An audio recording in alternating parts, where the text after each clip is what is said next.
আসসালামু আলাইকুম। আমার নাম মোহাম্মদ হাসান তাজবি। আমি সপ্তম শ্রেণীতে পড়ি। আমরা এক সৌর চুল্লি বানিয়েছি।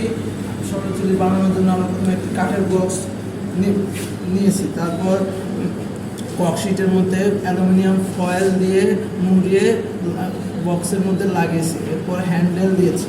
হ্যান্ডেল দেওয়ার পরে মাপ মতো কাঁচ লাগিয়েছি দুইটাতে। তার আবার একটা বাটি বক্সের ভিতরে দিয়েছি। সপ্তম শ্রেণীর একজন ছাত্রী, আমার নাম সালমা ইসলাম শেখি। আমি একটি সোলার কুকার বানিয়েছি।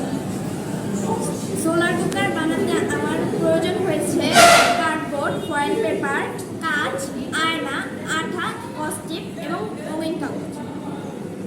কাঁচ তাপ শোষণ করে, কিন্তু কাঁচের ভিতর থেকে তাপ বের হতে পারে না। সোলার কুকারের ভেতর তাপের জন্য এটি গরম হবে এবং ভিতরের বস্তু সিদ্ধ হবে।